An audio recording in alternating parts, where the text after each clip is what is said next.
il y a un énorme trou dans l'univers. Imaginez une énorme sphère vide qui mesure 2 milliards d'années-lumière de diamètre, ce qui signifie qu'il faudrait la moitié de l'âge de la Terre pour que la lumière traverse d'un côté à l'autre. Et juste ici, au centre même de ce vide cosmique, il y a toi, moi et toute la galaxie de la Voie lactée.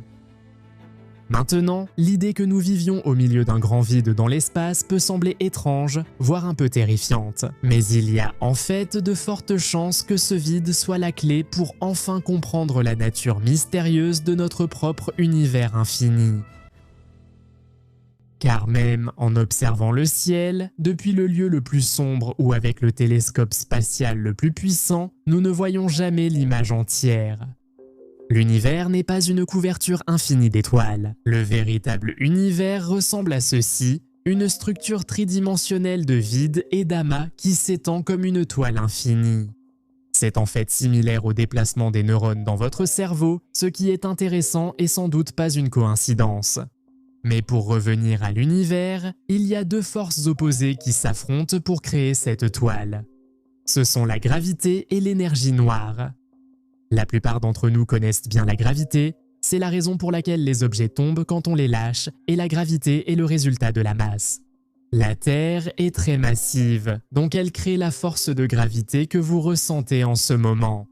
Même dans l'espace, les astronautes subissent la gravité terrestre, comme la Lune, ce qui la retient près de nous. La gravité peut s'étendre dans l'espace sur de longues distances, et plus l'objet qui exerce cette force est massif, plus sa portée est grande. C'est ainsi que la gravité du Soleil parvient à retenir des planètes aussi éloignées que Neptune. Et l'objet le plus massif de notre galaxie est un trou noir situé en plein centre. Il s'appelle Sagittarius à étoile. Maintenant, ce n'est pas une étoile comme notre Soleil. Le mot « étoile » fait en fait référence à l'astérisque dans le nom, et c'est simplement une façon de marquer cet objet comme étant important. Mais dire Sagittarius à astérisque est assez maladroit, alors à la place, on utilise étoile. La gravité de notre galaxie, la Voie lactée, maintient notre Soleil en place, mais elle est aussi assez puissante pour atteindre et attirer d'autres galaxies. Voici notre galaxie voisine la plus proche, Andromède. Elle est coincée dans le trou avec nous. Vous pouvez trouver rassurant de savoir que nous ne sommes pas seuls dans cet immense vide. La Voie lactée fait en réalité partie d'un amas de galaxies que nous appelons notre groupe local. Il y a une grande spirale appelée Triangulum qui est juste un peu plus éloignée qu'Andromède. Ensuite, il y a quelques dizaines de galaxies naines beaucoup plus petites qui gravitent autour de nous.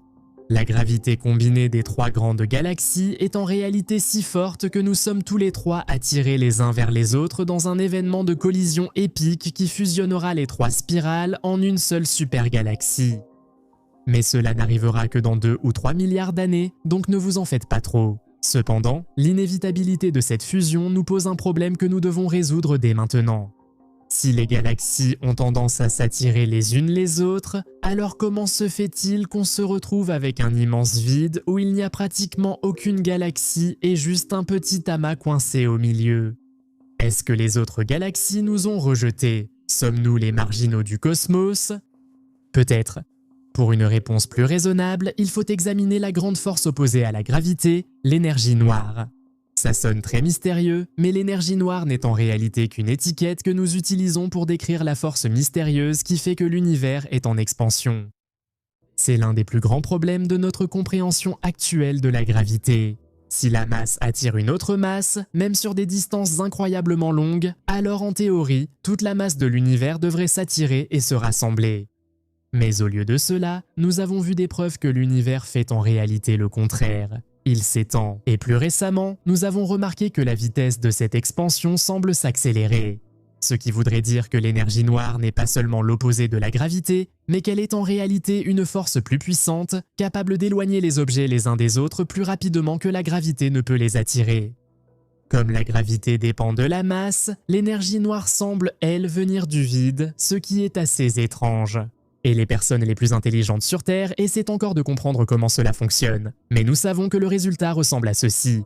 Si deux objets massifs sont proches l'un de l'autre, comme la Voie lactée et Andromède, alors la gravité va les rapprocher. Mais si deux objets sont très éloignés, comme les galaxies de l'autre côté de notre grand vide, alors quelle que soit leur masse, l'énergie noire va les éloigner l'un de l'autre. Et ce qui est fou, c'est que tout cela a commencé avec le Big Bang lui-même, ce qui semble être une chose impossible à savoir. Mais nous pouvons en fait vous montrer une image de l'univers datant d'il y a 13,8 milliards d'années, c'était environ 400 000 ans après le Big Bang. Nous appelons cette image le fond diffus cosmologique ou CMB. C'est la lumière la plus ancienne que nous puissions détecter, tellement vieille et faible qu'elle est sortie du spectre visible de l'œil humain. Elle est même en dessous de l'infrarouge jusqu'au micro-ondes. Maintenant, le Big Bang n'était ni jaune ni bleu, ce n'était pas non plus un ovale. Comme une carte du monde, ceci représente en 2 dimensions une image en 3 dimensions, avec des couleurs ajoutées pour illustrer les différences de température, rouge pour les zones chaudes, bleu pour les froides, correspondant aussi à des densités plus ou moins élevées. L'une des parties les plus intéressantes de l'image du CMB se situe ici, en bas à droite. C'est ce qu'on appelle le point froid. Ça ne paraît pas impressionnant à cause de sa position sur la projection en 2D, mais c'est une région immense de l'espace où la lumière du Big Bang est nettement plus froide que la température moyenne.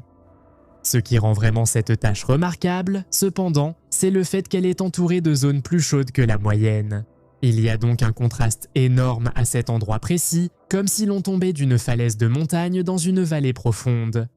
Personne ne sait vraiment comment cela est arrivé, mais les théories vont d'un super vide profond à une trace laissée par la bulle de notre univers entrant en collision avec un univers parallèle dans un passé lointain.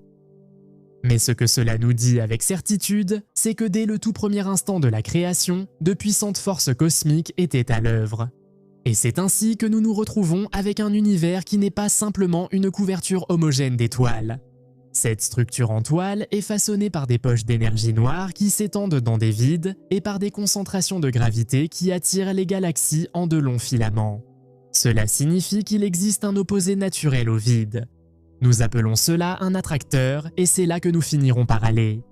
Bonne nouvelle, la Voie lactée, fusionnée avec Andromède et la galaxie du Triangle, ne restera pas coincée dans ce vide pour toujours. Nous sommes attirés. La masse des galaxies hors du vide est assez grande et proche pour nous attirer par gravité. Même celles-ci sont attirées vers une force encore plus grande dans l'univers.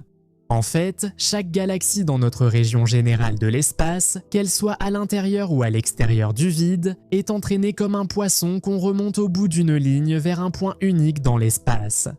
Ceci est le grand attracteur.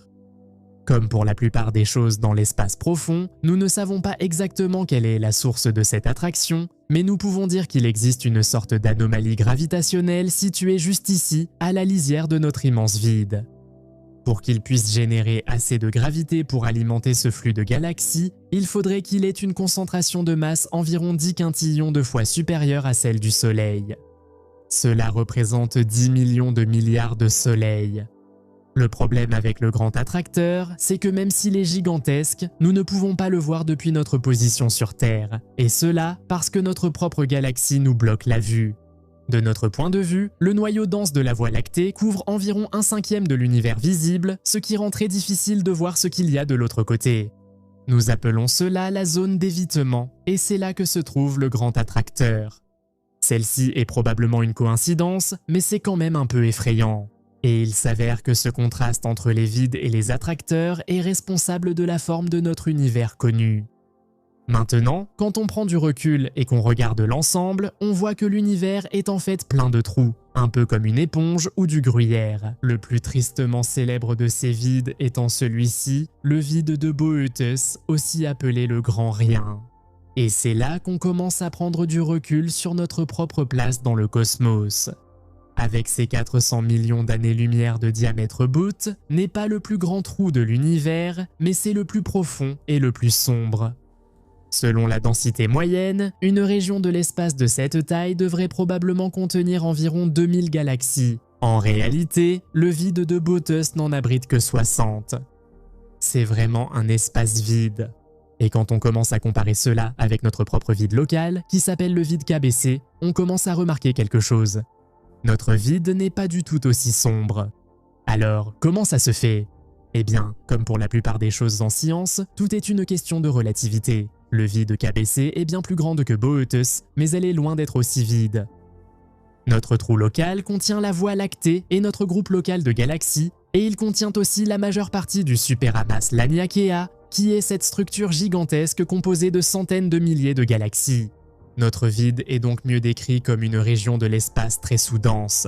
Et selon l'endroit où vous vous trouvez à l'intérieur du vide, il y aura entre 20 et 80% de densité en moins par rapport à la moyenne cosmique. Donc, ce n'est pas vide, mais ce n'est pas plein non plus, ce qui signifie que nous ne sommes pas aussi isolés que vous pourriez le penser. Au lieu d'être perdus au milieu d'un désert cosmique, nous sommes plutôt dans une banlieue galactique.